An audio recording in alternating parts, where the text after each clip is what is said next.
자, 그러면 이제 또 두 번째 얘기를 해야 하는데, 제가 이제 지인 한 명이 부산에 살고 있는데, 이 친구가 최근에 이제 저한테 그런 얘기를 하더라고요. 요즘 내가 일회를 하고 있다. 회를 하루에 한 번씩 먹는데요. 왜 그러냐고 했더니, 회를 이제 앞으로 못 먹을 것 같아서, 그래서 미리미리 회를 먹는다는 거예요. 네네. 보니. 이게 다 오염수 때문 아니겠습니까, 솔직히? 그렇죠. 이거 정말 난리입니다, 난리. 어떻게 생각하십니까? 회도 사실은 문제죠. 회도 문제인데 저는 개인적으로는 우리 음식이 소금이 많이 들어가요. 그렇죠. 우리나라 음식이. 맞아. 소금 어떻게 할 거예요? 소금 가격이 엄청 올랐어. 지금 소금 사재기 들어가가지고요. 아니요. 소금을 구할 수가 없습니다. 네. 그 대부분이 뭐 나는 뭐 회 안 먹으면 되지 뭐 안 하면 되지라고 하는데 실제로 소금이며 또 김 이런 이게 참 맞다 이거 바다에서 난 거지라고 생각하지 못했던 것들이 맞습니다. 앞으로는 크게 문제가 될 것 같아요. 김치도 젓갈이 들어가잖아요. 근데 지금 저기 후쿠시마 오염수 얘기가 나올수록 국회 지지율은 떨어지고 있잖아요. 뭐 냉정하게 이제 김 대표님께서 좀 말씀해 주셨으면 좋겠는데 그럼 왜 이러는 건가요? 그냥 윤석열 때문에 그렇게 하고 있는 것 같아요. 윤석열은 왜? 윤석열은 일단 저는 그 강자에게 비굴하게 구는 속성이 있는 것 같아요. 그거는 이제 왜 어렸을 때부터 맞고 자란 사람들이 갖고 있는 특징인데 타이어로 맞았나요? 뭘로 맞았어요? 고무호수로 대학 때까지 맞았다라고 하거든요 아버지한테. 처음에는 저는 그래서 이 아버지가 정말 이 자식을 망쳤다. 그랬다가 제가 그 윤기중 씨에게 뭐 잘 모르지만 방송을 통해서 사과했어요. 나도 저 새끼가 아들이었으면 대학 때가 아니라 결혼하기 전까지 혹은 지금까지도 때렸겠다. 그래서 제가 윤기중 씨 성자서를 제기했거든요. 대학 때까지밖에 안 때렸다라는 거에서는 정말 이분은 천사와 같은 분이다. 이런 생각을 했고요. 근데 이제 이거는 조금 음모론에 가까운 건데 지난 그 미국이 도청을 했었습니다. 대통령실을요. 네. 그러면 미국한테 살살 기고 있는 이유 중에 하나가 정책과 관련된 도청뿐만 아니라 이 도청 사실이 공개됐을 경우에 탄핵이나 혹은 하야가 될 수 있는 여지가 있다라는 가설입니다. 건수가 있을 그런 건수가 있었다라고 하면 일본은 그걸 모를까요? 다 거기다 도청이 다 됐을 텐데 뭐. 그렇죠. 그러면 그런 상황이다라고 음모론적이긴 합니다만 깔아놓으면 윤석열이 본인의 정권을 유지하기 위해서 나라가 망하든 말든 간에 일본과 미국에게 무조건 퍼주는 거가 설명은 되는 것 같아요. 왜 지금 이 음모론적인 얘기를 하냐면 아까 물어보신 것처럼 물리적으로는 설명할 수가 없어요. 그러니까 이제 음모론으로 넘어가게 되는 것 같습니다. 예. 그러니까 이제 제가 변희재 강성범의 세상보기라는 프로그램 이제 작가를 하고 있는데 네. 변희재 씨가 늘 입버릇처럼 하는 얘기가 있어요. 네네. 이거는 코바나 컨텐츠가 네. 틀림없이 후쿠시마에다가 자본금 받아먹었다.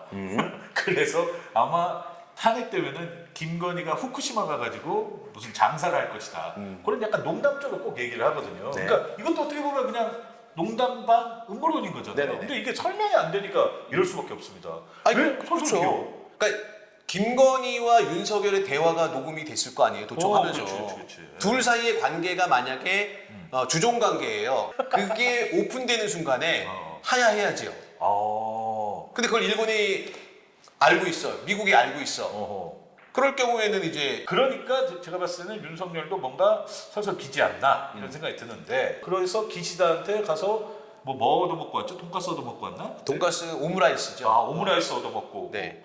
거기도 술 한 잔 먹고 뭐 그 맛집이었대요? 그렇죠. 그게 굉장히 오래된 집이잖아요. 그 윤석열이 젊었을 때 아버지가 또 친일이잖아요. 친일 학자인데 그래서 아름다운 국가 일본에 가서 그 집에서 먹었던 거야. 그렇지. 그리고 그게 너무 맛있었다니까 기시다가 특별히 그래 한번 내가 데리고 가마 하고 또 데리고 간 거죠. 그 일본 애들은 좀 상징을 많이 쓰잖아요 외교에서. 네. 근데 그게 아마 그 집이 생겨난 게 한일합방을 하는 해에 생겨났었고 그리고 나서 이제 돈가스가 조선으로 넘어왔는데 그게 마치 우리가 너네를 개화시켜줬다라고 하는 그 메시지를 던지려고 했던 그런 것도 있었던 것 같아요. 예. 네. 일단 중요한 거는 어쨌든 우리나라 밥상에 우럭, 네. 세슘이 덕지덕지 묻은 원자력에 방사능에 오염된 우럭이나 광어가 올라올 수도 있다는 겁니다.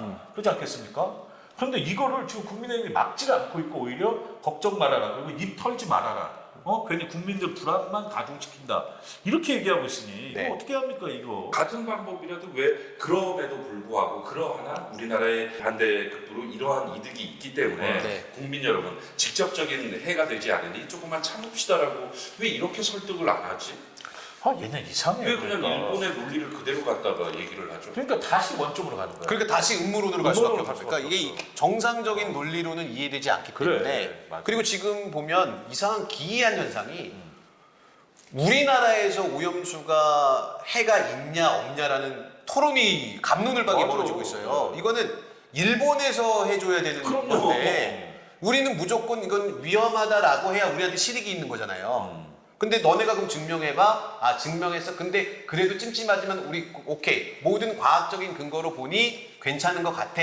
그러면 우리가 이거를 오케이 할 테니 너네는 우리한테 뭘 해줘. 이렇게 가야 되는 게 맞는 거잖아요. 맞아. 여기서 지금 또 이상한 교수님 한 분이 계세요. 네. 충북대 약대 박일영 교수님이 나는 처리 후 희석한 후쿠시마 오염수를 마시겠다. 네. 뭘 노리고 이런 말씀을 하시는 걸까요, 교수는? 이게 사실은 그 양쪽 진영에서 조금은 반성을 해볼 부분이 있는 것 같아요. 이 박일영 교수가 한 말은 양쪽의 의견을 다 받아들이는 의견이에요, 사실은. 처리를 하겠다는 거니까. 그래서 본인은 학자로서 이게 정말 그들이 얘기하는 대로 데이터가 맞다라고 하면 그렇지. 그럼 이거는 지금 괴담 수준으로 과학적이지 않은 논란인 거다.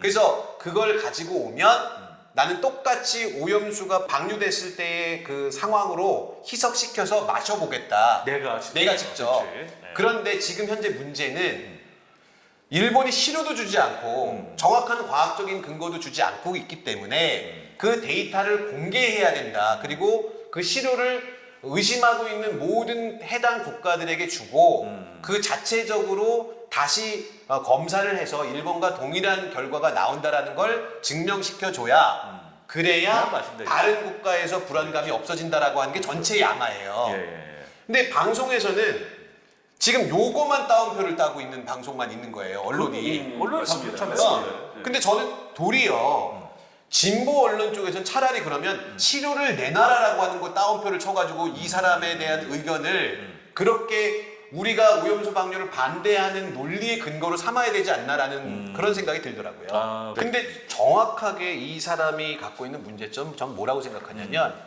거기에서 알프스를 거친 그 처리수를 갖고 오면 본인이 희석을 해갖고 마시겠다라고 얘기하잖아요. 그렇죠. 그 처리수를 주면 실험을 해야죠. 그렇지. 실험을 해야지. 아니 뭘 그걸 왜 마셔요? 그럼 그 시를 그러니까 기본적으로 이 사람은 뭐냐면 어쨌든 일본이 하는 걸 믿는다라는 근거는 그 기본은 깔려 있는 것 같아요. 맞아. 근데 그래서 일본이 야 너네가 하는 거 나는 믿으니까 난 마실 수도 있는데 너네가 이 의혹을 덜어내려면 다 줘야 돼까지는 얘기를 한 거야. 근데 저는 일본이 하는 얘기를 못 믿겠거든요. 대부분의 사람들이 일단 그렇겠지만. 대전제가 이미 일본 자체에서 주는 그 정보 자체가 저는 틀리다고 생각하기 때문에 이걸 어떻게 믿고 그걸 먹겠습니까? 그렇죠. 사실은 또 그래서 저는 이분의 그 저는 의견이 이런 발언들이 약간은 뭔가 정치적인 의도가 있지 않나 저만의 그런 생각을 한번 해보게 됩니다. 그게 의도가 뭔지 모르겠으나 그러면 이번에 그 오염수 하니까 저는 좀 떠오르는 영화가 그 괴물이라는 영화. 그렇죠. 네. 봉준호 감독의 네네. 괴물. 이 영화 괴물을 보면서 저는 물론 영화적인 상상이지만 한강마에도 이렇게 난리가 나는데 이거 진짜 우리나라뿐만 아니라 사실 중국도 피해를 입을 수도 있습니다. 그럼요. 사실. 네. 별다른 말이 없어요. 솔직히. 중국도 지금 심하게 오염수 반대하죠. 요즘 교류가 없어서 그런지 네. 조용하게 느껴져요, 솔직히. 그러니까 중국 관련된 이슈들이 보도가 안 돼서 그런 그러니까요. 거예요. 네네네. 보도가 옛날 같으면은 문재인 정부 때만 해도 이런 보도가 같이 나왔을 거예요. 근데 네. 이제는 윤석열 정권이 되니까 보도도 안 나가잖아요. 그렇죠. 중국 얘기는 다 빼버려. 중국은 없는 나라 같아요. 이해할 수가 없다니까는 윤석열 정부를 하나라도 누가 좀 설득을 해줬으면 좋겠어 나를. 네. 설득시켜줬으면. 왜라는 거에 대한 물음표가 가시질 않아요. 굳이 왜 이래야 되지? 왜? 아니 윤석열이라는 사람이 처음 될 때는 되게 친노였다면서요. 네. 인간 자체로 노면이라는 사람 엄청 그 두부가 좋아해가지고 뭐. 아니 근데 그러면 이 세상에서 어떠한 이념이 없이 대통령이 된 우리나라에서 몇 안 되는 대통령이잖아요. 네. 그러면 좌우에 정말 임팩트 있는 사람들만 뽑아가지고 그런 그 논리나 정책들만 뽑아서 잘할 수도 있을 것 같은데 그렇죠. 왜 지금 이 사람이 가는 길은 왜 극우의 길을 가고 있지? 왜 그럴까요? 쓰는 사람들. 일단 기본적으로 머리가 나빠서 그렇고요.